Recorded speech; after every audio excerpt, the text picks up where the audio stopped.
Hello everyone, welcome to the YouTube channel of Learnify IQ. This is Meghna and we are going to start a new topic that is nutrition and plants. इससे पहले last lecture में हमने cover किया था sexual reproduction in plants. आज जो हम discuss करने वाले हैं topic that is nutrition in plants. तो आज हम बहुत सारी ऐसी चीजें जानेंगे जो आपने जनरली अपने आसपास देखी होगी, बट आपका ऑब्जर्वेशन पावर काफी स्ट्रांग होना चाहिए बिकॉज यूपीएससी में इस तरीके के क्वेश्चंस आते ही हैं जहां पर आपका ऑब्जर्वेशन पावर चेक किया जाएगा। तो साइंस और एनवायरनमेंट में खासकर ऐसे क्वेश्चंस आपको देखने के लिए मिलते हैं जहां पर आसपास की चीजें ऑब्जर्व करना काफी इंपॉर्टेंट है। तो वही सारी जर्नल चीजें हम आज इस लेक्चर में पढ़ने वाले हैं और मोस्ट प्रोबेबली इस एक ही लेक्चर में ये वाला टॉपिक कंप्लीट हो जाएगा, जिससे आपको काफी सारी इंफॉर्मेशन भी मिलने वाली है। तो सबसे पहले हम समझते हैं इस टॉपिक को समझने के लिए कि मोड ऑफ न्यूट्रिशन क्या होता है। तो न्यूट्रिशन मींस जैसे अगर आप हैं तो आप अपने खाने के तरीकों को किस तरीके से डिसाइड कर रहे हैं, आप अपना खाना कहां से ऑब्टेन कर रहे हैं, उस तरीके से प्लांट्स भी सिमिलरली प्लांट्स भी या कोई भी ऑर्गेनिज्म है वो किस तरीके से अपना फूड ऑब्टेन करता है, ठीक है, किस तरीके से वो एनर्जी ऑब्टेन करता है, ग्रोथ कैसे हो पाएगी उसकी संभव। तो ये सारी चीजें जो होती है वो मोड्स ऑफ न्यूट्रिशन में आता है। The mode of nutrition refers to how an organism obtains and processes its food for energy and growth। अब अलग अलग प्लांट्स है, बहुत सारे प्लांट्स है, तो उनका मोड्स ऑफ न्यूट्रिशन भी अलग अलग हो सकता है, इसलिए हर एक प्लांट डिफर करेगा अपने मोड ऑफ न्यूट्रिशन में। ठीक है, अब इस कैटेगरी को हमने इसी चीजों को कि प्लांट्स अपने न्यूट्रिशन को किस तरीके से ऑब्टेन करते हैं, इसको हमने दो चीजों में बांट दिया है। दो डिविजन्स हो जाएंगे। तो एक हो जाते हैं हमारे on the basis of nutrition plants are categorised into two groups, और एक होते हैं आपके autotrophic plants and the second one is heterotrophic plants. ठीक है, अब हम इसको डिटेल में समझेंगे कि ऑटोट्रॉपिक प्लांट्स क्या है या ऑटोट्रॉपिक मोड ऑफ न्यूट्रिशन क्या है, और उसके बाद हम समझेंगे कि हेटेरोट्रॉपिक मोड ऑफ न्यूट्रिशन क्या है। ठीक है, तो अगर आप देखेंगे कि ऑटोट्रॉपिक मोड ऑफ न्यूट्रिशन क्या है, तो ऑटो मीन्स क्या होता है, सेल्फ, है ना, ऑटो मीन्स होता है सेल्फ, एंड ट्रॉपिक मीन्स क्या होता है, नरिशिंग या न्यूट्रिशन हम इसको बोल सकते हैं या नरिशमेंट बोल सकते हैं। तो बेसिकली ऑटोट्रॉप्स में क्या होगा कि ऐसे प्लांट्स जो खुद का नरिशमेंट कर रहे हैं, खुद ही फूड प्रिपेयर कर ले रहे हैं, उन्हें क्या कहेंगे, ऑटोट्रॉपिक प्लांट्स कहेंगे। ठीक है, जैसे ये हो गया सेल्फ और ये हो गया आपका न्यूट्रिशन। अब इसकी जितनी भी बेसिक चीज है वो पहले हम समझ लेते हैं कि यहाँ पे ऑटोट्रॉपिक न्यूट्रिशन क्या होता है। ऐसे प्लांट्स जो खुद ही फूड प्रिपेयर कर रहे हैं, और ये किस तरीके से करेंगे, सपोज एक प्लांट है और ये ग्रीन प्लांट है। अब ग्रीन प्लांट के पास क्या रहेगा कि उसके पास कुछ इनऑर्गेनिक कंपाउंड्स होंगे, इनऑर्गेनिक मटेरियल्स की हेल्प से, जैसे CO2 हो गया, वाटर हो गया, H2O हो गया, इनकी हेल्प से और सनलाइट की प्रेजेंस में, और सनलाइट की प्रेजेंस में खुद ही फूड प्रिपेयर कर लेता है। इस प्रोसेस को कहा जाता है फोटोसिंथेसिस, एंड इस पूरे मोड ऑफ न्यूट्रिशन को कहा जाता है autotrophic mode of nutrition. And the plants which synthesize their food through this mode of nutrition are known as autotrophs। ठीक है, इनको क्या कहा जाता है, ऑटोट्रॉप्स कहा जाता है, या फिर इनको और क्या कहा जाता है, तो इनको और क्या कहा जाता है, प्राइमरी प्रोड्यूसर्स के नाम से भी जाना जाता है, क्योंकि ये खुद प्रिपेयर कर ले रहे हैं ना, तो प्राइमरी प्रोड्यूसर्स कहेंगे। और मोस्टली इनमें आप देखेंगे इसमें ग्रीन प्लांट्स आते हैं। ठीक है, जब हम इसके एग्जाम्पल्स ही देखते हैं तो उसमें ग्रीन प्लांट्स आएंगे। कुछ टाइप ऑफ बैक्टीरियाज आते हैं, तो बैक्टीरिया हो गए, ठीक है, सम बैक्टीरियाज एंड एल्गी, है ना, सम बैक्टीरियाज एंड एल्गी क्या है, इसके एग्जांपल्स हैं। अब यहाँ पे आप देखिए कि आपके पास दो तरीके के इकोसिस्टम्स होंगे। ठीक है, ये चीज एनवायरनमेंट में भी आपने पढ़ी होगी आई होप। तो आपके पास दो तरीके के इकोसिस्टम्स होंगे। फर्स्ट इज टेरेस्ट्रियल इकोसिस्टम, है ना, जब हम लैंड के ऊपर की सिस्टम्स की बात करें दैट इज टेरेस्ट्रियल इकोसिस्टम, और जब हम पानी की बात कर रहे हैं तो दैट इज एक्वेटिक इकोसिस्टम्स। ठीक है, ये चीज हम ऑटोट्रॉपिक न्यूट्रिशन में ही देख रहे हैं। तो यहाँ पे अगर आपके पास टेरेस्ट्रियल इकोसिस्टम है जहां पर ग्रीन प्लांट्स प्रोड्यूस करेंगे बेसिकली अपना फूड, तो इनको क्या कहते हैं कि producers are basically herbaceous and woody plants. इसमें क्या होंगे, वुडी प्लांट्स आएंगे। जो हर्बिशियस प्लांट्स आएंगे वो आपको टेरेस्ट्रियल इकोसिस्टम में मिलेंगे, जो कि ऑटोट्रॉपिक न्यूट्रिशन में बेस्ड है। दूसरे अगर हम बात करें एक्वेटिक इकोसिस्टम की, तो जो आपके एल्गीज होते हैं ना, वो कहां पर आ जाते हैं, आपके एक्वेटिक इकोसिस्टम्स में आ जाते हैं, जिनके पास ऑटोट्रॉपिक मोड ऑफ न्यूट्रिशन होता है। तो यहां पर भी वही चीजें गिवन है कि autotrophic nutrition means that mode of nutrition in which an organism make or synthesizes food from simple inorganic materials like CO2, H2O present in the surrounding with the help of sunlight and this process is known as photosynthesis. ठीक है, और यहाँ पे ऐसे organisms या plants जो इस mode of nutrition को प्रैक्टिस कर रहे हैं उनको ऑटोट्रॉपिक प्लांट्स या ऑटोट्रॉप्स कहा जाता है। एग्जाम्पल्स हमने देख लिए हैं, तो आई होप अब ये एकदम आपको क्लियर हो गया होगा। सेकेंड जो मोड ऑफ न्यूट्रिशन हमें पढ़ना है दैट इज हेटेरोट्रॉपिक प्लांट्स। तो अब इसे देखते हैं कि हेटेरो मीन्स क्या होता है। हेटेरो का मतलब ये होता है अदर्स, है ना, अदर्स या हम डिफरेंट के लिए यूज करते हैं हेटेरो मतलब। और ट्रॉपिक का मतलब जैसा कि अभी हमने देखा न्यूट्रिशन होता है। तो हेटेरोट्रॉपिक ऐसे प्लांट्स होते हैं जो ये बोलते हैं कि भाई मैं अपना खाना खुद नहीं बना सकता, मुझे दूसरों की हेल्प की जरूरत है या मैं उनसे कंज्यूम करूंगा।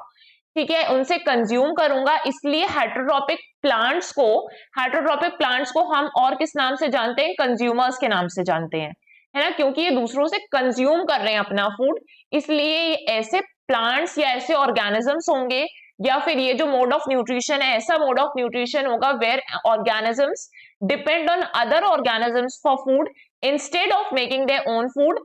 इसलिए वो क्या है, कंप्लीटली या पार्शली डिपेंडेंट हो सकते हैं किसी और पर, है ना, या तो वो पूरा ही फूड दूसरे ऑर्गेनिज्म से ले रहे हैं, ठीक है, पूरा ही फूड ले लेंगे या कुछ पार्ट ही लेंगे उनसे। तो इस तरीके के मोड ऑफ न्यूट्रिशन को हम हेटेरोट्रॉपिक प्लांट्स या हेटेरोट्रॉप्स भी बोलते हैं, ऐसे प्लांट्स या ऑर्गेनिजम्स को। अब देखिए, और हेटेरोट्रॉप्स आपके प्राइमरी भी हो सकते हैं, सेकेंडरी भी हो सकते हैं और टर्शरी भी हो सकते हैं। ठीक है, तो इन चीजों को हम थोड़ा सा समझ लेते हैं बिकॉज ये सारी चीजें इंपॉर्टेंट है, बहुत बेसिक सी चीजें हैं लेकिन बहुत इंपॉर्टेंट भी होती हैं। तो ये सारी चीजें आप एनवायरमेंट में भी पढ़ते हैं, लेकिन यहाँ पर हम देख लेते हैं साइंस के पॉइंट ऑफ व्यू से। जैसे अगर मैं बात करूं हर्बीवोर्स की, तो हर्बीवोर्स क्या है आपके, हर्बीवोर्स को आप बेसिकली किसमें क्लासिफाई करते हो कि प्राइमरी कंज्यूमर्स हैं। ठीक है, अगर मैं बोलूं कि प्राइमरी प्रोड्यूसर्स क्या है, तो प्राइमरी प्रोड्यूसर्स आपके ऑटोट्रॉप्स हैं क्योंकि वो प्रोड्यूस कर रहे हैं, बट ये क्या करेंगे, सारे कंज्यूम्स करेंगे और ये हेटेरोट्रॉप्स में आते हैं। अब ये किसमें फीड कर रहा है, मेनली प्लांट्स पे फीड करता है, तो it feeds mainly on plants, इसलिए हमें इसे क्या कहते हैं, हर्बीवोर्स कहते हैं। एग्जाम्पल जैसे आपके देख सकते हैं, काऊ हो गया, ठीक है, आपके रैबिट्स हो गए जो किसी हर्बिशियस प्लांट को खाएंगे। इसके बाद सेकेंड आते हैं आपके सेकेंडरी कंज्यूमर्स, प्राइमरी सेकेंडरी और टर्शरी इस तरीके से हमें पढ़ना है। तो ये हो गए आपके सेकेंडरी कंज्यूमर्स, और सेकेंडरी कंज्यूमर्स में कौन सी चीजें आएंगी, जो प्राइमरी कंज्यूमर्स में फीड कर रही हैं। ठीक है, तो बेसिकली हम इसको बोल सकते हैं कि that feed on primary consumers for their food are known as secondary consumers, primary consumers. ठीक है, अब ये क्या करेंगे, इसमें एग्जांपल ले लेते हैं जैसे हम वोल्व्स का। वोल्व्स क्या करेंगे कि इन रैबिट्स और इन काउस को खा सकती हैं, तो यहाँ पे क्या हो जाएगा कि ये इस पर फीड कर रहे हैं, इसलिए सेकेंडरी कंज्यूमर्स हो गए। इसके बाद से आ जाते हैं आपके कार्निवोर्स, और carnivores are also known as tertiary consumers, है ना। ये क्या है, टर्शरी कंज्यूमर्स है बिकॉज ये किस पर डिपेंडेंट होंगे, सेकेंडरी कंज्यूमर्स पर डिपेंडेंट होंगे अपने फूड के लिए, इसलिए हम इसे इस नाम से जानते हैं। तो यहाँ पे ये क्या करेंगे, आपको याद रखना है कि दे फीड ऑन, है ना, they feed on secondary consumers. ये खुद सेकेंडरी नहीं है, टर्शरी है, लेकिन ये फीड करते हैं सेकेंडरी कंज्यूमर्स पे अपने फूड के लिए। जैसे एग्जाम्पल में आप ले सकते हैं लायन, तो लायन क्या करेगा, इन वोल्स को खाएगा, तो इस पे डिपेंडेंट है। इसके बाद आ जाते हैं आपके ओमनीवोर्स, है ना, तो ओमनीवोर्स में हम मतलब मान आ जाएगा, मंकी आ जाएगा। तो ये सारे ऑर्गेनिजम्स हैं जो कंज्यूम कर सकते हैं, बोथ प्लांट्स को भी कंज्यूम कर सकते हैं and it can also consume, और they can also consume animals. तो इनको क्या कहा जाता है, ओमनीवोरस कहा जाता है। अब इसमें एग्जाम्पल आप देख ही सकते हैं कि मैन और मंकीज के एग्जाम्पल हो गए। तो ये वाला स्लाइड आपके लिए इंपॉर्टेंट है क्योंकि ये बेसिक चीजें थी जो आपके लिए समझनी इंपॉर्टेंट थी। तो यहाँ पर हमने कंप्लीट कर लिया अपना ऑटोट्रॉप्स और हेटेरोट्रॉप मोड ऑफ न्यूट्रिशन। अब जो आपके हेटेरोट्रॉप्स होते हैं ना, उसमें हेटेरोट्रॉप्स में आप क्या देखेंगे कि इसमें 4 टाइप के न्यूट्रिशन आपको देखने के लिए मिलते हैं। एक तो पैरासिटिक मोड ऑफ न्यूट्रिशन होता है जो हेटेरोट्रॉप्स के अंदर ही आता है, मतलब ये खुद प्रिपेयर नहीं कर रहे हैं और दूसरों से अपना फूड ले रहे हैं। इसके बाद से सिम्बायोटिक पढ़ना है, सिम्बायोटिक न्यूट्रिशन, फिर सैप्रोफिटिक न्यूट्रिशन पढ़ना है एंड इंसेक्टिवोरस। तो ये 4 मेन टाइप्स हैं एंड 4 काफी इंपॉर्टेंट टाइप्स भी हैं आपके लिए। तो सबसे पहले हम चलते हैं कि पैरासिटिक न्यूट्रिशन क्या होता है, इसको समझ लेते हैं। अब पैरासिटिक न्यूट्रिशन में आप देखेंगे कि यहाँ पे एक कॉमन सी चीज है, तो यहाँ पे एक प्लांट है, ठीक है, हम 2 प्लांट्स लेंगे और दोनों के बीच में रिलेशनशिप देखेंगे कि किस तरीके से रिलेशनशिप होगी, और ये हो गया आपका दूसरा प्लांट हो गया। अब क्या करेगा, ये जो प्लांट है ये पैरासिटिक प्लांट है, ठीक है, ये पैरासिटिक प्लांट हो गया, और दूसरा वाला हो गया आपका होस्ट प्लांट। तो हमने दो प्लांट्स ले लिए, एक पैरासिटिक प्लांट है, एक होस्ट प्लांट है, जिस पर ये पैरासिटिक प्लांट निर्भर करेगा, इसलिए हम इसको क्या कहते हैं, होस्ट प्लांट कहते हैं। अब इसके पास कुछ ऐसी रूट्स निकली होंगी और इनको क्या कहा जाता है, सकिंग रूट्स कहा जाता है। तो these roots are known as sucking roots और it is also known as haustoria, है ना। सकिंग रूट्स इसको कॉमनली कहते हैं, वैसे इसका नाम क्या है, हॉस्टोरिया कहते हैं, क्योंकि होस्ट पर निर्भर है इसलिए इसको क्या कह रहे हैं, हॉस्टोरिया कह रहे हैं।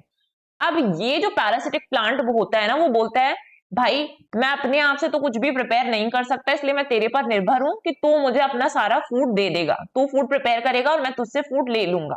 तो ये क्या होता है, पैरासाइट्स होते हैं, इन पर खा रहे हैं, इनको तो बेनिफिट पहुंचेगा लेकिन सामने वाले को क्या होगा, नुकसान होगा। तो इसको क्या हो रहा है, यहाँ पे लॉस हो रहा है ना, इसको यहाँ पे लॉस हो रहा है। अब जब ऐसी स्पीशीज जहां पर एक को बेनिफिट हो रहा है लेकिन एट द सेम टाइम उस फूड के कंजम्पशन से, उस फूड को कंज्यूम करने से दूसरे वाले इंसान को नुकसान होगा, दूसरे वाले प्लांट को नुकसान होगा, तो इस फिनोमेना को क्या कहते हैं, पैरासिटिज्म कहते हैं। ठीक है, this is known as, this process और this phenomena is known as parasitism. तो ये यहाँ पर इंपॉर्टेंट है, ये पैरासिटिक प्लांट है, ये होस्ट प्लांट है। अब इसके ऊपर एक सकिंग रूट्स होंगी, ये सकिंग रूट्स जाकर उस पर चिपक जाएंगी और उससे सारी चीजें, अपना फूड, वाटर, मिनरल सब कुछ वहां से कंज्यूम कर लेंगी। तो सामने वाले प्लांट को नुकसान होगा और दूसरे वाले प्लांट को बेनिफिट होगा। This phenomena is known as parasitism. तो यहाँ पर आप देख सकते भी हैं इस पिक्चर में कि किस तरीके से ऐसे ये चिपक जाती हैं इसके ऊपर, हॉस्टोरिया, सकिंग रूट्स। ठीक है, parasitic nutrition is a type of nutrition where organisms or parasites get their food from the host or the body in which they reside. Parasites are organisms that obtain food from the host organism tissues or fluids. They require nutrients from the host to carry out essential functions like reproduction and growth. And यहाँ पे haustoria produce करते हैं, जो हमने देख लिया, for the absorption of food, water and mineral. तो ये चीज आई होप आपके लिए क्लियर हो गई होगी कि किस तरीके से ऑब्जर्व होता है इसमें फिनोमेना। फिर इसके बाद से जब हम पैरासिटिक न्यूट्रिशन पढ़ेंगे तो कुछ टोटल पैरासाइट्स होंगे। सपोज करिए यहाँ पे एक प्लांट है, ठीक है, ये दो प्लांट हम यहाँ पे ले लेते हैं इसको समझने के लिए, है ना, और दो प्लांट्स हम इस साइड भी ले लेते हैं ताकि हम दोनों फिनोमेना को एक साथ यहाँ पे समझ लें और आपको कोई कंफ्यूजन ही नहीं रहे कि किस तरीके से काम करता है ये। अब यहाँ पे ये जो पहला प्लांट है ये पैरासिटिक प्लांट है और उसके सामने वाला क्या हो जाएगा, होस्ट प्लांट हो जाएगा इसका। सिमिलरली यहाँ पर भी ये पैरासिटिक प्लांट होगा, दोनों फिनोमेना को आप साथ में समझेंगे, और यहाँ पे इसका ये होस्ट प्लांट हो गया। अब टोटल पैरासाइट्स हम समझ रहे हैं, ठीक है। टोटल पैरासाइट्स मतलब क्या होता है कि ये जो प्लांट है वो उस पर कंप्लीटली डिपेंडेंट है कि भाई मुझे तू सारा फूड ही देगा और मैं खुद से कुछ भी नहीं प्रिपेयर कर सकता हूं। तो यहाँ पे ये वाले फूड से ये क्या ले रहा है, ये वाले फूड से ये ले रहा है क्या क्या चीज है, वाटर भी ले लेगा, ठीक है, मिनरल्स भी ले लेगा, और जितना भी फूड वगैरह है, तो फूड, वाटर एंड मिनरल खुद भी कुछ नहीं बनाना है, सब कुछ इससे ले लेना है, होस्ट प्लांट से। तो ये क्या हो गए, टोटल पैरासाइट्स हो गए। लेकिन अगर मैं बोलूं कि यहाँ जब हम पार्शियल पैरासाइट्स में से आते हैं, मतलब पार्शियली डिपेंडेंट है इस दूसरे वाले प्लांट पे, पैरासिटिक प्लांट, तो ये होस्ट प्लांट से क्या बोलेगा कि मैं फूड तो खुद ही प्रिपेयर कर लूंगा, फूड मैं खुद अपने ओन तरीके से प्रिपेयर कर लूंगा, बस तू मुझे क्या दे दे, मिनरल्स और वाटर्स दे दे, ठीक है, मिनरल्स और वाटर ग्रांट कर दे, बाकी मैं फूड अपना खुद प्रिपेयर कर लूंगा। तो ये हो गया आपका पार्शियल पैरासाइट्स। अब हम टोटल पैरासाइट्स भी देखेंगे। टोटल पैरासाइट्स में क्या हो रहा है कि इस तरीके की न्यूट्रिशन में जो पैरासिटिक प्लांट है वो कंप्लीटली इस होस्ट प्लांट पे डिपेंडेंट हो जाता है, ठीक है। इसलिए ये जो पैरासिटिक प्लांट्स होते हैं, टोटल पैरासाइट्स जो होते हैं, वो हमेशा किस कलर के दिखेंगे, नॉन ग्रीन कलर के दिखेंगे, ठीक है। ये कभी भी आपको ग्रीन कलर के नहीं दिखाई देंगे क्योंकि इनमें खुद का कुछ भी नहीं है। लेकिन जब हम बात करेंगे पार्शियल पैरासाइट्स की ना, तो ये क्या होते हैं, ग्रीन कलर के दिखते हैं। तो जितने भी ग्रीन कलर के प्लांट्स दिखेंगे और वो पैरासाइट्स हैं, तो वो पार्शियल पैरासाइट्स होंगे, ऐसे आप वेरीफाई कर सकते हैं, क्योंकि ये खुद फूड प्रिपेयर कर ले रहे हैं, फोटोसिंथेसिस का प्रोसेस होगा इनमें भी, लेकिन वाटर और मिनरल किसी होस्ट प्लांट से ले रहे हैं। अब इनमें भी आपको दो दो तरीके से पढ़ना है। एक तो जब आप टोटल पैरासाइट्स पढ़ेंगे तो टोटल स्टेम पैरासाइट्स पढ़ेंगे, है ना, जो सिर्फ स्टेम पर ही पूरे जुड़े हुए होते हैं। लेकिन कुछ ऐसे भी प्लांट्स आप देखेंगे, कुछ ऐसे भी पैरासाइट्स देखेंगे टोटल पैरासाइट्स में जो कंप्लीटली रूट्स पे आके होस्ट करते हैं, है ना। अगर सिर्फ स्टेम पे होस्ट कर रहे हैं तो आपके कौन से हो गए, टोटल स्टेम पैरासाइट। अगर रूट्स पे आके होस्ट कर रहे हैं तो क्या हो गए, टोटल रूट पैरासाइट। सिमिलरली अगर आप पार्शियल पैरासाइट्स भी देखेंगे, पार्शियली है, कंप्लीटली वो डिपेंडेंट नहीं है, तब भी आपको पार्शियल स्टेम पैरासाइट्स देखने हैं और पार्शियल रूट पैरासाइट्स देखने हैं। तो यही क्लासिफिकेशन है जिसको हम आगे कंटिन्यू करने वाले हैं, इसको ही फॉलो करेंगे। तो सबसे पहले आप समझिए, हमने टोटल पैरासाइट्स देख लिया कि in this type of nutrition the parasitic plants are completely dependent on the host plant for their food. These parasitic plants are non green in colour and ये हॉस्टोरिया डेवलप करते हैं, जो है ना, जैसे हॉस्टोरिया है, अब एक जाइलम होता है, एक फ्लोएम होता है। जाइलम का काम होता है कि नीचे जो भी मिनरल्स और वाटर है वो ऊपर पार्ट्स ऑफ द प्लांट तक लेकर जाएगा, और फ्लोएम का काम क्या होता है कि जितने भी ऊपर सनलाइट वगैरह मिल रही है वो नीचे ट्रांसफर कर देगा। तो बेसिकली हम बोल सकते हैं कि दो पाइप्स हैं, जिससे एक पाइप से ऊपर की तरफ जा रही चीजें और फ्लोएम एक दूसरा पाइप है जिससे ऊपर से नीचे की तरफ आ रही हैं चीजें। तो ये दो पाइप्स हैं, अगर पाइप के अंदर से न्यूट्रिशन जा रहा है तो ये क्या करती हैं, जो हॉस्टोरिया होते हैं ना, उस पाइप में गड्ढे कर देते हैं और वहां से न्यूट्रिशन को सक कर लेते हैं, है ना, इस तरीके से काम होता है। तो हॉस्टोरिया इन्होंने डेवलप किया जो एंटर कर जाएगा जाइलम एंड फ्लोएम से, उनको पता है कि इसके अंदर न्यूट्रिशन मिलने वाला है तो यहीं पर सक करेंगे। Tissue of host plant and absorb food water and minerals from the host plant, इस तरीके से काम करता है। अगर आप टोटल स्टेम पैरासाइट देखेंगे ना, तो सबसे कॉमन एग्जांपल आपका अमरबेल का, जिसको हम कस्कट भी कहते हैं। तो ये पैरासिटिक प्लांट एक तो रूटलेस होते हैं, looking like wire of electricity की तरह दिख रहे हैं, इस तरीके से आपने देखा होगा जनरली। ये सबसे कॉमन एग्जांपल है और सबसे इजीली अवेलेबल एग्जांपल है आपके सामने पैरासाइट का, है ना, जो सबने आपने देखा ही होगा। अब ये क्या करता है, वाटर और मिनरल सब कुछ ले रहा है होस्ट प्लांट से, इसकी कोई रूट्स तो नहीं होते हैं, ये सिर्फ आपको दिखता है कि एक पेड़ के ऊपर है और ऊपर ऊपर ही दिखेगा, कहीं से भी ऐसा नहीं होता कि रूट से नीचे आकर कनेक्टेड हो, तो ऊपर ही दिख रहा है और इसलिए टोटल स्टेम पैरासाइट में क्लासिफाई किया जाता है। अमरबेल रूटलेस होता है, ठीक है, रूटलेस है, प्लस लीव्स भी नहीं प्रेजेंट होती हैं, सिर्फ येलो येलो दिखता है, तो ना तो रूट्स होंगी ना ही लीफलेस हो, है ना, ना ही लीव्स होंगी। बट इसमें क्या प्रेजेंट होती है, सकिंग रूट्स या फिर हॉस्टोरिया प्रेजेंट होता है ना, जिसकी हेल्प से ये फूड ले लेता है। इसके बाद सेकेंडली हम आ जाते हैं किसमें, टोटल रूट पैरासाइट में आ जाते हैं। तो ये ऐसे प्लांट्स होते हैं जो दूसरे होस्ट प्लांट, है ना, दो प्लांट्स हैं, जैसे ये जो है आपका रेफ्लिशिया, पहला एग्जांपल देखिए, इसकी हेल्प से ही समझते हैं। अब यहाँ पे जो आसपास ये प्लांट्स दिख रहे हैं ना, वो उसके होस्ट प्लांट होंगे, है ना, वो उसके होस्ट प्लांट होंगे और ये उनके रूट से सारा सब्सटेंसेस ले लेगा, फूड भी ले लेगा, वाटर भी ले लेगा, मिनरल भी ले लेगा, खुद कुछ काम नहीं करना है। और दिख भी किस कलर का रहा है, नॉन ग्रीन कलर का दिख रहा है, तो नॉन ग्रीन कलर का है ये, और इसके बाद दूसरों से ही कैप्चर कर लेगा होस्ट प्लांट से। So Rafflesia is a genus of parasitic flowering plants with large flowers that grow from the ground or directly from the lower stems of their host plant, है ना, इससे ग्रो कर जाता है दूसरे प्लांट्स के ऊपर ही, है ना, होस्ट प्लांट से। और ये जो आपका रेफ्लिशिया है ना, ये largest flower of the world है। Rafflesia is largest flower of the world, जिसका वेट जो होता है ना 7 से 11 केजी के बीच में रहता है, तो हम बोल सकते हैं कि वर्ल्ड का लार्जेस्ट फ्लावर है ना। ये बेसिकली कहां पर मिलता है, जो आपका इंडोनेशिया वाला एरिया है, मतलब साउथ ईस्ट एशिया में मिलता है। तो इंडोनेशिया का एरिया हो गया, जो सुमित्रा आइलैंड से आपके साउथ ईस्ट एशिया में, वहां पर ये मिलेगा। ये इंडिया में भी स्पॉट किया गया था, और इंडिया में फर्स्ट टाइम स्पॉट किया गया था मिजोरम में, मतलब अगर ये जो हम आपका नॉर्थ ईस्टर्न वाला साइड है ना, वहां पर स्पॉट किया गया था ये रेफ्लिशिया फ्लावर।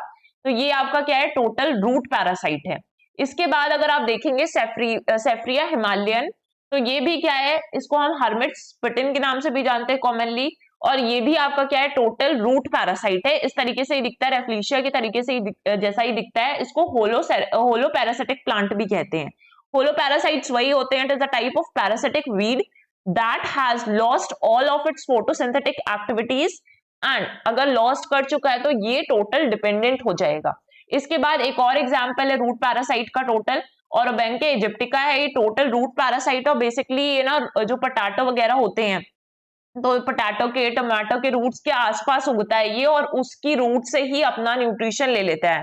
कैबेज के आसपास दिखेगा, मस्टर्ड जो होता है उसके आसपास दिखता है, और इन सब से ही अपना जो न्यूट्रिशन है वो कैप्चर कर लेता है। इसके बाद हम सेकेंड क्लासिफिकेशन पढ़ने वाले हैं, दैट इज पार्शियल पैरासाइट।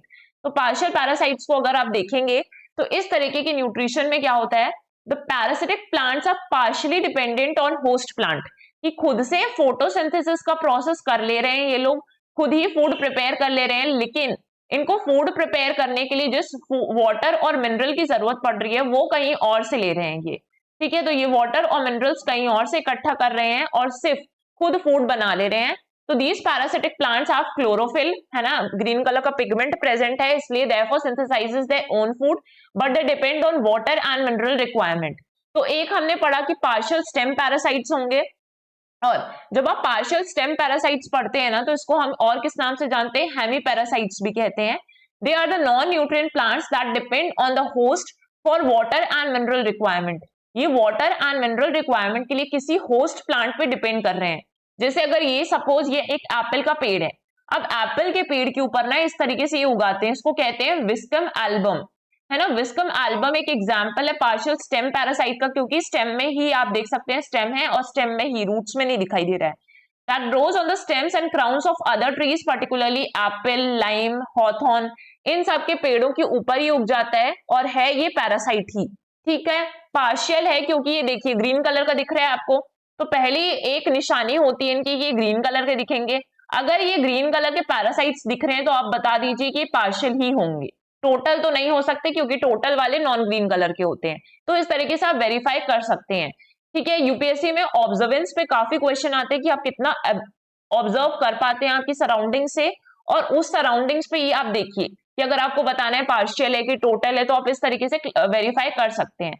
इसके बाद से लोरेंथस आता है, तो लोरेंथस भी इसका example is a genus of parasitic plant that grow on the branches of woody trees. इस तरीके से ये वुडी ट्रीज की ब्रांचेस पर उग जाता है, ठीक है। ये दिख रहा है आपको, ये मेन ट्री है ये वाला, और ये वाला जो है ये आपका क्या है, लोरेंथस है। इसके बाद से हमें क्या पढ़ना है, पार्शियल रूट पैरासाइट पढ़नी है। तो पार्शियल रूट पैरासाइट्स में सैंडलवुड, जो आपका चंदन का पेड़ होता है ना, सैंडलवुड आपको याद रखना है कि कॉमन एग्जाम्पल है जो यहाँ पे प्लांट उगा है। अब आसपास कोई रूट्स होंगी जिसपे डिपेंडेंट होगा, तो यहाँ पे ये पार्शियल है, मतलब ये खुद फूड प्रिपेयर कर लेगा, ग्रीन कलर का हो जाएगा ये, बट वाटर और मिनरल्स कहां से ले रहा है, किसी और प्लांट की रूट से ले रहा है। तो partial root parasite because it uses other plants for water and inorganic nutrients while also photosynthesising their own food. तो सैंडलवुड सबसे अच्छा एग्जांपल है, ठीक है। इसके बाद से नेक्स्ट एग्जांपल अगर आप देखेंगे तो स्ट्रिगा इसका एग्जांपल है, जिसको विचवीड भी बोलते हैं commonly, and as a partial root parasite Striga is a serious pathogen of cereal crops. जितने भी आपके सीरियल क्रॉप्स है ना उनमें ये डिपेंडेंट होता है, इसलिए उनसे सारे फूड और मिनरल्स वगैरह ले लेता है, खुद ही प्रिपेयर कर लेता है फूड। तो इस तरीके से हमने आपका जो भी क्लासिफिकेशन था, ये जो फ्लो चार्ट हमने देखा इसमें हमने सारी चीजें पढ़ ली, एग्जाम्पल्स देख लिए, कुछ एग्जाम्पल्स आपके लिए बहुत इंपॉर्टेंट है जो आपको याद रखने हैं। इसके बाद जो सेकेंड मोड ऑफ न्यूट्रिशन है, अभी हमने क्या कवर कर लिया, अगर आप इस पहले वाले चार्ट में आएंगे तो हमने क्या कवर कर लिया, हमने पैरासाइट्स के बारे में सब कुछ देख लिया है, ठीक है। अब हम जो सेकेंड पढ़ने वाले हैं दैट इज सिम्बायोटिक रिलेशनशिप। तो हम इस सिम्बायोटिक रिलेशनशिप को ही पढ़ते हैं और इसमें भी काफी सारी इंपॉर्टेंट चीजें हैं जो आपको देखनी है। तो सिम्बायोटिक रिलेशनशिप में कैसे होता है वो चीज हम समझते हैं। तो let's take a new slide और इससे हम समझते हैं कि देखिए सबसे कॉमन एग्जाम्पल होता है लिचिन का, इसमें हम लिचिन से ही समझते हैं एग्जाम्पल से, ठीक है। सिम्बायोटिक रिलेशनशिप में क्या होता है कि दो व्यक्ति हैं और दो व्यक्ति आपस में कनेक्टेड है, प्लांट्स होंगे बेसिकली यहाँ पर, लेकिन हम ऐसे समझ ले रहे हैं, दो व्यक्ति हैं। अब ये इस पर भी डिपेंडेंट है कि भाई तू कुछ मुझे चीजें कुछ दे दे, और ये वाला इस पर भी डिपेंडेंट है कि कुछ चीजें मैं तुझसे ले लूंगा। तो ये दोनों आपस में डिपेंडेंट है, तो इसको क्या बोलते हैं, सिम्बायोटिक रिलेशनशिप बोलते हैं। ये प्लांट है, ये इस पे डिपेंडेंट है कुछ चीजों के लिए, और ये वाला जो कुछ चीजें नहीं प्रिपेयर कर सकता वो इससे ले लेगा।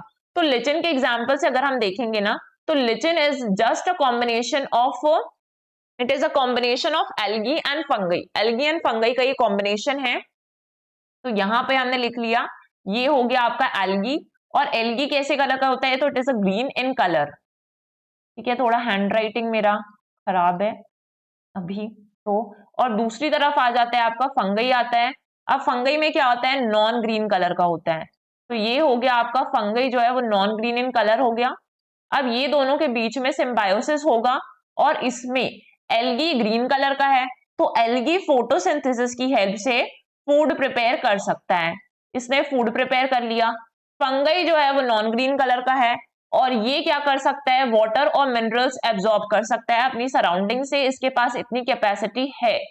तो अब ये दोनों जब आपस में रिलेशनशिप बनाएंगे ना, तो ये क्या करेगा, इसने फूड प्रिपेयर किया है, ये फंगई को दे देगा अपना फूड प्रिपेयर्ड, और वाटर और मिनरल्स क्या ले लेगा, फंगई से ले लेगा। तो फंगई वाटर एंड मिनरल्स में अच्छा है तो वो उसको दे दे, और एल्गी फूड प्रिपेयर करने में अच्छा है तो वो फंगस से शेयर कर ले। तो इस तरीके का रिलेशनशिप होता है और इस तरीके के रिलेशनशिप को ही म्यूचुअलिज्म भी कहते हैं एनवायरमेंट में। ठीक है, जब दोनों को बेनिफिट हो रहा है, इसको भी बेनिफिट हो रहा है और इसको भी बेनिफिट हो रहा है, तो इस तरीके के कॉम्बिनेशन को क्या कहते हैं? म्यूचुअलिज्म कहते हैं, कि दोनों को म्यूचुअल बेनिफिट्स उठाने पड़ रहे हैं। अगर आप लिचिन की बात करें ना, तो लिचिन ऐसे एनवायरमेंट में पाया जाता है, ये एयर पॉल्यूशन में काफी सेंसिटिव होता है ना, it is very sensitive to air pollution. तो ऐसी जगह जहां पर एयर पॉल्यूशन बहुत ज्यादा है, तो वहां पे लिचन्स आपको नहीं दिखेंगे। अगर आपको पता लगाना है कि कहीं की हवा साफ है, एक प्लेस पे गए, अब आपको पता लगाना है कि यहाँ की हवा साफ है, तो ऐसी जगह पर आपको बहुत सारे लिचन्स दिखेंगे। और अगर वहां पे बहुत सारे लिचन्स की क्वांटिटी दिख रही है, तो एयर पॉल्यूशन नहीं है वहां पे स्तर काफी कम है, या तो स्तर है ही नहीं एयर पॉल्यूशन का। इस तरीके से आप देखिए, symbiotic nutrition is a close association between two organisms that benefit each other. The relationship can be mutually beneficial or one organism can benefit while the other is neither harmed nor benefit. तो जरूरी नहीं है कि दूसरे को benefit ही पहुंचे, कभी कभी ऐसी सिचुएशन भी आ सकती है जब दूसरे वाले को कोई हार्म नहीं हो रहा हो या फिर कोई बेनिफिट नहीं हो रहा है, तब हम क्लासिफाई कर सकते हैं। लिचन्स हमने देख लिया किस तरीके से, यूनिक एग्जाम्पल है इसका, और यहाँ पर आप पिक्चर में देख सकते हैं कि इस तरीके से दिखता है। इसके बाद अगर आप नेक्स्ट एग्जाम्पल देखेंगे तो राइजोबियम है। It is again a very important example, है ना। राइजोबियम हम कहाँ पे पढ़ते हैं? जब हम नाइट्रोजन फिक्सेशन पढ़ते हैं। अब हम नाइट्रोजन फिक्सेशन के फिनोमेना को समझेंगे किस तरीके से होता है, ताकि आपको ये बहुत अच्छे से क्लियर हो जाए, क्योंकि एक इंपॉर्टेंट फिनोमेना है। तो let's take a new slide और इसमें हम समझते हैं। ठीक है, यहाँ पे है कि मान लीजिए आपका कहीं पर नाइट्रोजन फिक्सेशन हो रहा है। ठीक है, क्लियर? यहाँ पे आप समझ रहे हैं कि ये नाइट्रोजन फिक्सेशन है। अब नाइट्रोजन फिक्सेशन, आप एक चीज याद रखिए कि ये आपके लेगुमिनियस प्लांट्स पे भी होता है ना। लेगुमिनियस प्लांट पे कॉमनली आपको देखने मिलेगा, लेकिन ऐसा जरूरी नहीं कि सिर्फ लेगुमिनियस प्लांट पे हो, ये नॉन लेगुमिनियस प्लांट पर भी हो सकता है। तो कुछ ऐसे नॉन लेगुमिनियस प्लांट होंगे जिसमें नाइट्रोजन फिक्सेशन देखने के लिए मिले। अभी हम ये भी समझेंगे कि नाइट्रोजन फिक्सेशन क्या होता है, बट इन दोनों में मिल रहा है, और जब इन दोनों में हो रहा है तो किसके थ्रू होगा? सिम्बायोटिक रिलेशनशिप के थ्रू होगा। तो आपको ये याद रखना है कि it occurs in leguminous plants और non leguminous plant through symbiotic relationship. किसके साथ रिलेशनशिप होगा? बैक्टीरिया के साथ होगा, है ना। तो एक प्लांट है, जब उसका किसी बैक्टीरिया के साथ रिलेशनशिप होगा और जहां पर दोनों को फायदा हो रहा है, तो उसको हम बोलेंगे सिम्बायोटिक रिलेशनशिप, और वो किस तरीके से नाइट्रोजन फिक्सेशन में हेल्प कर रहा है। ठीक है, ये भी देखेंगे। लेगुमिनियस प्लांट्स, आप बेसिकली लेगुमिनियस प्लांट्स को क्या समझते हैं कि ऐसे क्रॉप्स, है ना, crops of that have nodules in their roots. ऐसे क्रॉप्स हो सकते हैं, ऐसे प्लांट हो सकते हैं जिनकी रूट्स में एक नोड्यूल्स बने रहेंगे, और वो नोड्यूल्स में क्या होंगे? कुछ नाइट्रोजन फिक्सिंग बैक्टीरिया प्रेजेंट होंगे। तो ऐसे प्लांट्स को, है ना, नाइट्रोजन फिक्सिंग बैक्टीरिया को क्या बोलते हैं? राइजोबियम के नाम से जानते हैं, है ना। और ऐसे प्लांट्स को हम लेग्यूम्स कहेंगे। इसमें एग्जाम्पल आ जाता है, जैसे आपके बीन्स हो गए, ठीक है, आपका मटर हो गया, तो प्याज मटर हो गया, ठीक है, इसमें होता है। फिर लेंटिल्स जितने भी होते हैं आपके, उसमें भी आपको वो सारे लेग्यूमिनियस प्लांट्स होते हैं। Soybean is again a leguminous plant. ठीक है, मोरिंगा, है ना, मोरिंगा या फिर ड्रमस्टिक, इससे यूपीएससी ने क्वेश्चन भी पूछा था, और यही था कि क्या ये ड्रमस्टिक जो है ना, वो लेग्यूमिनियस प्लांट है कि नहीं है। एक स्टेटमेंट ऐसी थी। तो ये भी क्या है? एक लेग्यूमिनियस एवरग्रीन ट्री है। तो ये सारे आपके किसके एग्जाम्पल है? लेग्यूमिनियस क्रॉप्स के या प्लांट्स के एग्जाम्पल है जिसमें नाइट्रोजन फिक्सेशन अकर होता है ना। अब आप इसको समझिए, इनको यहां से इस डायग्राम से हम समझ लेते हैं, तो ये आपके लिए इंपॉर्टेंट था।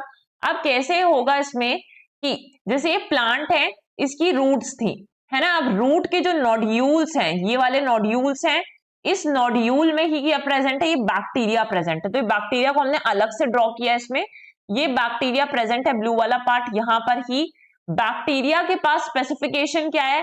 कि इसके पास स्पेसिफिकेशन है कि ये एटमॉस्फेरिक नाइट्रोजन को कन्वर्ट कर सकता है नाइट्रोजन कंटेनिंग कंपाउंड्स में। यानी कि इसके पास इतना पावर है इस राइजोबियम बैक्टीरिया के पास कि ये जो एटमॉस्फेरिक नाइट्रोजन है उसको किस में कन्वर्ट कर लेगा? एमोनिया में कन्वर्ट कर लेगा। और एमोनिया की जरूरत किसको है? प्लांट्स को जरूरत है, क्योंकि इजिली खुद नहीं कन्वर्ट कर सकते। साथ में आप देखेंगे कि जो प्लांट्स हैं, प्लांट्स क्या अच्छा काम कर सकते हैं कि प्लांट न्यूट्रिएंट्स अच्छे से प्रिपेयर कर सकते हैं, है ना। अब न्यूट्रिएंट्स की जरूरत किसको है? इस बैक्टीरिया को जरूरत है, तो न्यूट्रिएंट्स ये इसको दे देगा। प्लस इनमें जो नाइट्रोजन फिक्स करके रखी है, अमोनिया बनाया हुआ है, ये प्लांट्स को दे देंगे। तो यहाँ पे भी दोनों को फायदा हो रहा है। यही चीज हमने पहले एग्जाम्पल में भी देखी, लिचिन में भी, कि दोनों के बीच में सिम्बायोसिस हो गया। Nitrogen fixing bacteria that forms a symbiotic relationship with legumes. This relationship results in the formation of nodules on the plant roots.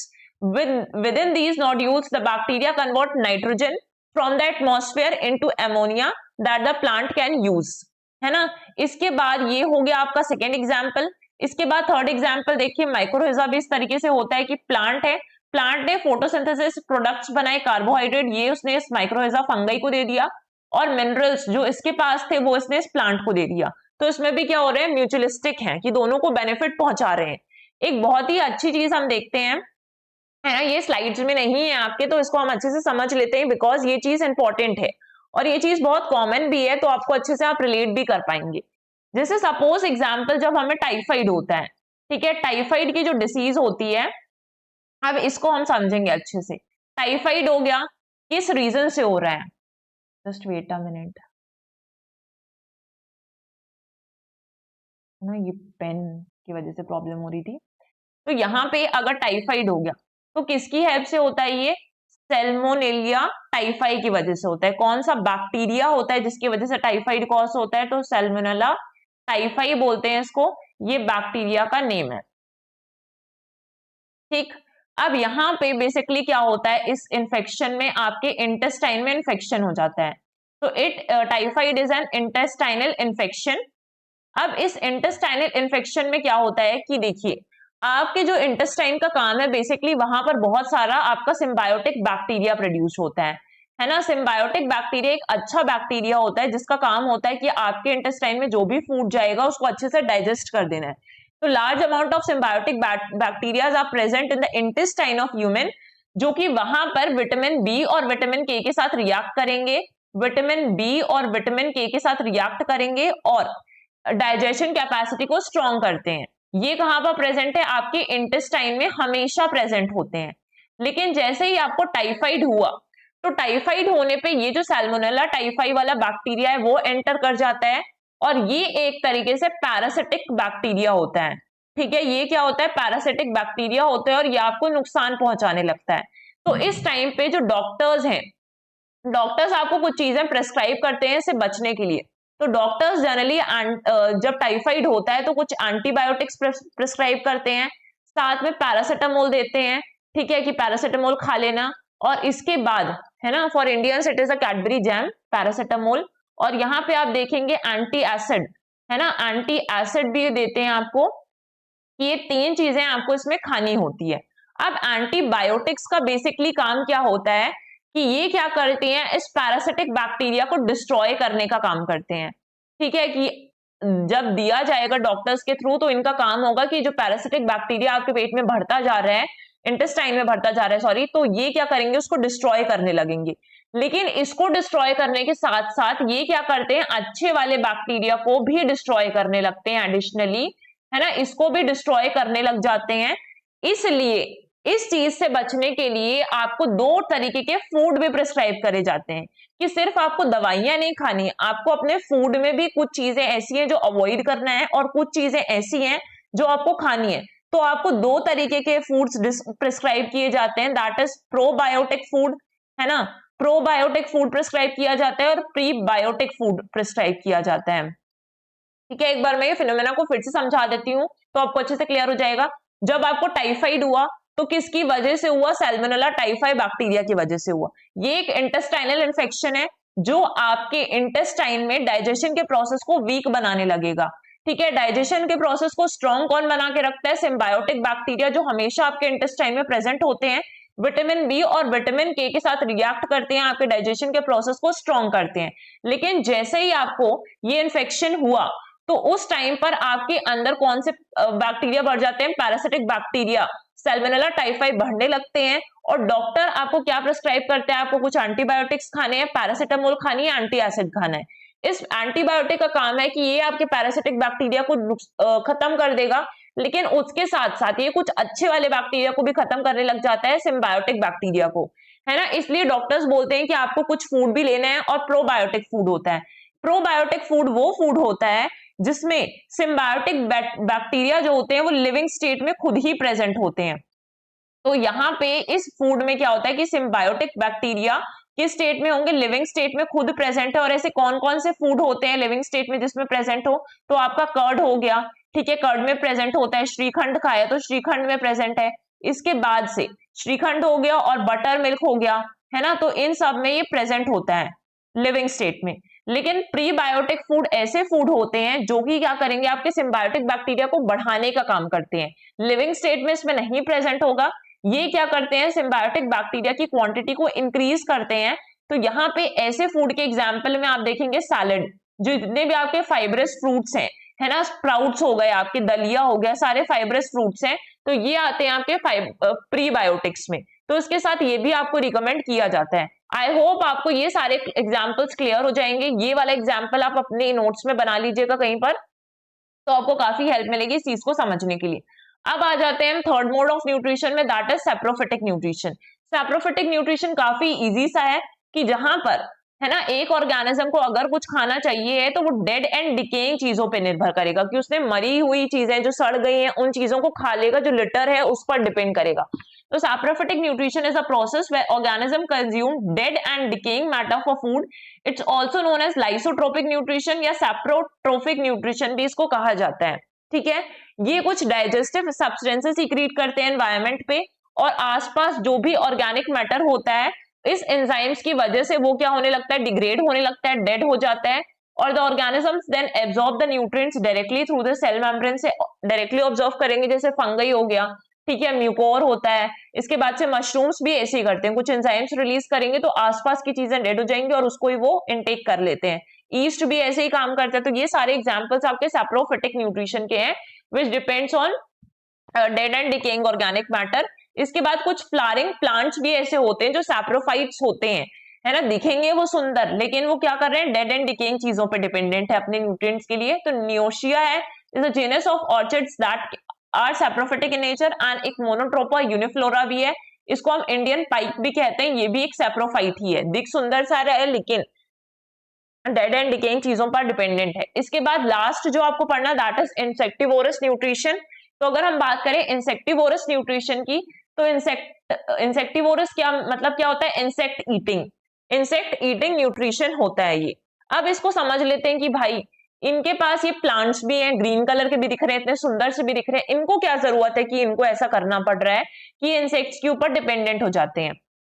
तो अब इस चीज को समझिए, है ना, यहाँ पे एक प्लांट है, ठीक है, ये हो गया आपका प्लांट। अब ये क्या है, ग्रीन कलर का भी है। अगर ये ग्रीन कलर का है मतलब इसमें फोटोसिंथेसिस का प्रोसेस हो रहा होगा। फोटोसिंथेसिस का प्रोसेस हो रहा है मतलब ये अपना खुद का खाना खुद ही बना ले रहा है। प्लस इसके पास अच्छी खासी रूट्स भी प्रेजेंट होती हैं। तो इसके पास क्या है, वेल डेवलप्ड रूट भी है। वेल डेवलप्ड रूट है तो अगर वेल डेवलप्ड रूट है तो ये नीचे से वाटर एंड मिनरल्स भी अच्छी तरीके से ऑब्जॉर्व कर पा रहा होगा। तो भाई अब इसको क्या जरूरत हो गई कि इसको दूसरों पर डिपेंडेंट होना पड़ रहा है ना, इंसेक्ट्स पे डिपेंडेंट हो रहा है, पड़ रहा है फूड के लिए, अपने इंसेक्ट्स को क्यों खाने लग रहा है ये। तो यहाँ पे रीजन होती है कि यहाँ पे ये जो प्लांट्स होते हैं ऐसी जगह पे होते हैं, कुछ ह्यूमिड एरियाज पे होते हैं जहां पर इनको नाइट्रोजन नहीं मिल पाता है। तो इस नाइट्रोजन की जरूरत को पूरा करने के लिए इंसेक्ट्स को खाने लग जाते हैं और इंसेक्ट्स पे डिपेंडेंट होते हैं, इसलिए इनको इंसेक्टिवोरस प्लांट्स कहा जाता है। बेसिकली आपके जो प्लांट्स होते हैं ना ये वाले, अभी हम देखेंगे उसमें काफी अट्रैक्टिव सा, इस तरीके से पिचर प्लांट का एग्जाम्पल भी देखेंगे। तो पिचर प्लांट में क्या होता है, इस तरीके से लिड निकली होती है इसमें। अब ये लिड जो होती है ना काफी अट्रैक्शन, है ना, अट्रैक्टिव होती है। अब अट्रैक्शन तो हमेशा ही काम करता है ना, तो अट्रैक्शन हमेशा ही काम करता है। तो इस तरीके से ये लिड अट्रैक्टिव होती है, इसके कलर से ये कीड़े जो होते हैं ना आकर इस पे अट्रैक्ट होकर बैठ जाते हैं और जैसे ही बैठते वैसे ही लिड क्लोज हो जाती है। इसके अंदर कुछ एंजाइम्स प्रेजेंट होते हैं जो इस कीड़े को डाइजेस्ट करने का काम करते हैं और इस तरीके से इनका प्रोसेस चलता है। अभी हम इसको अलग अलग चीजों में देखेंगे। तो आपने इंसेक्टिवोरस कॉन्सेप्ट समझ लिया कि insectivorous plants generally grow in the nutrient deficient soil, mainly nitrogen deficient होती है, hence it requires a different source for its nutrients. Leaves are modified to form traps which can trap the insect as it approaches the plant, and the plant gains the required nutrients by digesting the trapped insects. ठीक है, जैसे ये पत्तियां दिख रही हैं इसके अंदर जैसे ही कीड़े आकर बैठेंगे ना, ये अपने आप क्लोज हो जाएगी। तो इस तरीके से वो उसको डाइजेस्ट कर लेते हैं। अब इसमें बहुत अच्छे अच्छे एग्जाम्पल्स हैं और ये सारे बहुत ही इंपॉर्टेंट एग्जाम्पल है। हर एक एग्जाम्पल आपके लिए इंपॉर्टेंट है from the science point of view as well as environment point of view, क्योंकि एकदम ओवरलैपिंग सा ये। तो यहाँ पे आप देखेंगे ड्रोसेरा है। ड्रोसेरा को सनड्यू के नाम से भी जाना जाता है। सनड्यू क्यों बोलते हैं इसमें, क्योंकि जो ड्यू होता है ना वो इस तरीके से दिखता है, ड्यू की तरह ये दिखता है, और इससे अट्रैक्ट होकर जो कीड़े होते हैं ना वो इंसेक्ट्स इस पर आकर बैठ जाते हैं और ये इनको क्या कर लेता है, ऐसे मुड़ जाता है, ट्रैप कर लेता है। The tentacles on the leaves secrete a sticky fluid that shines in the suns like dewdrops, है ना, ड्यूड्रॉप्स की तरह स्टिकी फ्लूइड निकलता है जो शाइन करता रहता है। जैसे ही इंसेक्ट्स को ये काफी अट्रैक्टिव लगता है तो वो आकर इसमें बैठता है और लीफ क्या होती है, इस तरीके से रोल हो जाती है। ठीक है, लीफ रोल हो जाएगी और ये जो कीड़ा होगा उसमें फंस जाएगा। ठीक है, stuck and are absorbed and digested. इसके बाद ये एब्जॉर्ब कर लिया जाता है और प्लांट के थ्रू डाइजेस्ट कर दिया जाता है, जहां पर इसकी नाइट्रोजन की जो कमी थी वो पूरी हो जा रही है। तो पहला एग्जाम्पल ये हो गया, और उसको सनड्यू इसलिए बोलते हैं क्योंकि ये फ्लूइड सीक्रेट करता है जो कि स्टिकी दिखता है और सन की लाइट में शाइन करता है। दूसरा एग्जाम्पल है एल्ड्रोबेंडा, जो कि इंसेक्टिवोरस प्लांट है।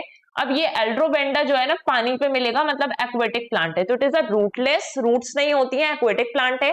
इसका जो इंसेक्ट ट्रैपिंग मैकेनिज्म होता है, इसमें क्या होता है, इस तरीके से मिडरिब्स प्रेजेंट होते हैं। तो लीव होती है, लीव के मिडरिब्स में क्या होता है, ऐसे हेयर्स प्रेजेंट होते हैं, दिख रहे हैं आपको छोटे छोटे मिडरिब्स में ये हेयर्स निकले हुए हैं।